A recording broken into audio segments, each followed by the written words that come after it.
Assalamualaikum warahmatullahi wabarakatuh. Salam sejahtera bagi kita semua. Semoga kita tetap dalam lindungan Allah Subhanahu wa taala, Tuhan yang Maha Esa.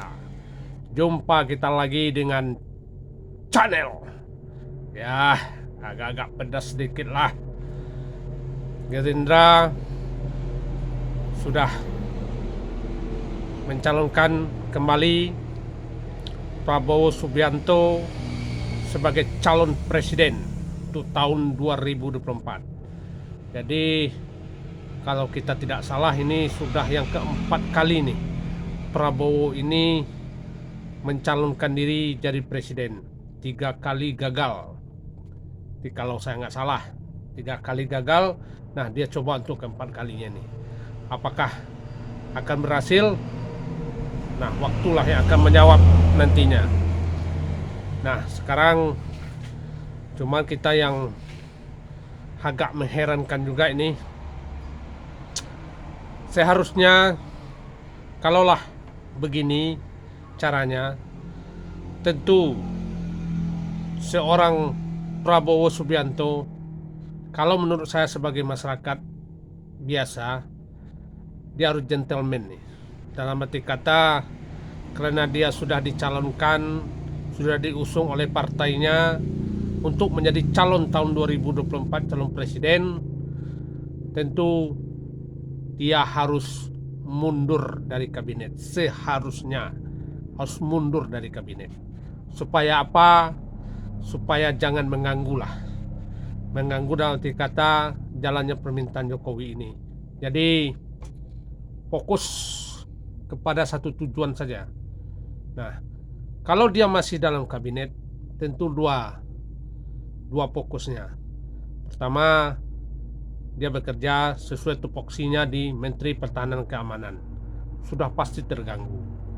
Yang kedua, tentu dia akan lebih memikirkan bagaimana partainya untuk tahun 2024, apalagi dia sudah diusung menjadi capres lah untuk tahun 2024. Jadi kalau bisa menurut saya sebagai masyarakat, dia harus, Prabowo Subianto ini harus memberikan contoh yang baik lah, contoh yang baik dalam arti berpolitik. Sudahlah, legowo aja, mundur aja dari kabinet Jokowi supaya lebih fokus kepada pencalonnya untuk tahun 2024. Nah, inilah yang selama ini kita lihat. Saya pernah mengatakan bahwa pemerintahan Jokowi ini untuk periode yang kedua ini, kabinetnya inilah yang saya lihat tidak berjalan seperti mestinya. Dan pernah saya katakan sudah seperti amburadul lah ya. Jadi nggak heran para pendukung-pendukung beliau, relawan-relawan beliau selalu mengeluhkan karena kinerja orang-orang atau pembantu-pembantu beliau yang tidak efektif. Ya, tidak salah. Kenapa? Karena sudah lari dari apa tujuan dari awal pembentukan kabinet ini. Bahwa kita tahu waktu pembentukan kabinet, Jokowi sudah tegas mengatakan bahwa visi misi yang dijalankan adalah visi misi presiden, bukan visi misi menteri. Tapi kenyataan yang kita lihat apa? Kenyataan yang kita lihat ada visi misi menteri. Nah, salah satu sudah terbukti kita lihat, yaitu pencalonan diri seorang Prabowo Subianto sebagai calon presiden dari Partai Gerindra. Berarti apa? Berarti memang misi menteri ada di dalam itu. Nah, ini yang kita lihat sekarang. Itulah yang saya katakan, inilah contoh yang tidak baik di dalam politik. Nah, saya terus terang pernah mengatakan masa kepemimpinan Pak Jokowi ini kan sebetulnya masih lama lagi nih. Ada 1,5 tahun lagi. Seharusnya banyak masalah-masalah bangsa ini bisa diselesaikan. Lihat sekarang, masalah kepolisian sedang bergejolak sekarang, sedang ramai-ramainya gara-gara seorang Freddy Sambo. Kita lihat masalah Papua tidak juga pernah selesai. Kita lihat juga utang di negara kita ini, walaupun kata Luhut bin Sarpanjaitan termasuk terkecil di dunia, sudah tembus 7.000 triliun lah ya. Sekarang kita lihat masalah-masalah terutama minyak goreng pun belum selesai, apalagi sekarang ekonomi, harga-harga barang akan mulai naik, bahan bakar minyak akan dinaikkan lagi, harga-harga bahan pokok pun sudah bergejolak.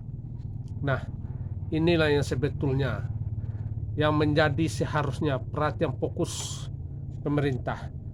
Tentu pernah saya katakan, negara ini takkan pernah selesai oleh seorang presiden. Nah, itulah siapapun presiden di republik ini selalu dibantu, selalu didampingi oleh siapa?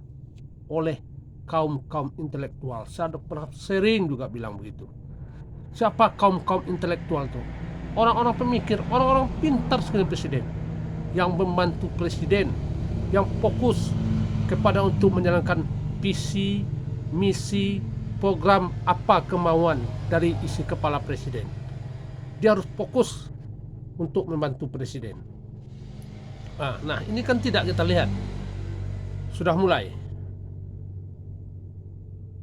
Berapa orang menteri-menterinya sudah mulai untuk tahun 2024, berpikir untuk tahun 2024. Nah, masalah bangsa ini masih banyak. Nah, itulah contoh-contoh yang tidak baik yang diberikan kepada masyarakat, contoh berpolitik yang tidak baik. Jadi dalam hal ini menyikapi masalah tentang pencalonan dari Prabowo Subianto ini, saya ada dua yang harus betul-betul dilakukan. Satu, Presiden Jokowi harus tegas di sini. Kalau ada menteri-menterinya ingin mencalonkan menjadi presiden atau calon presiden tahun 2024, Jokowi sekali lagi tegas untuk mengeluarkan dari kabinet, mengganti menterinya ini. Biar sajalah menterinya ini lebih fokus kepada satu masalah, lebih fokus kepada kalau dia mencalonkan jadi presiden, dia lebih fokus ke sana. Kalau tidak, seperti saya katakan tadi, akan terganggu kinerja kabinet ini. Nah, yang kedua, ini sangat penting sekali ini. Sekarang kan kita sudah tahu, salah satu menterinya sudah dicalonkan oleh partainya, yaitu Prabowo Subianto. Jadi Prabowo Subianto harus gentleman untuk mundur dari kabinet Jokowi supaya lebih fokus kepada pencalonannya. Nah, sudah ada contoh satu yang bagus yang pernah dilakukan oleh Susilo Bambang Yudhoyono waktu itu. Bagaimana dia mundur waktu di pemerintahan Megawati waktu itu. Mundur dia, secara gentleman dia mundur. Supaya apa? Supaya jangan mengganggu kinerja kabinet. Nah, ini yang seharusnya dilakukan oleh seorang Prabowo. Mundur dari kabinet, fokus kepada pencalonan tahun 2024. Di sanalah dibutuhkan kegentleman Prabowo sendiri. Cukup sekian dulu. Lebih dan kurang saya mohon maaf. Kesempurnaan itu hanya milik Allah Subhanahu wa taala, Tuhan yang Maha Esa. Assalamualaikum warahmatullahi wabarakatuh.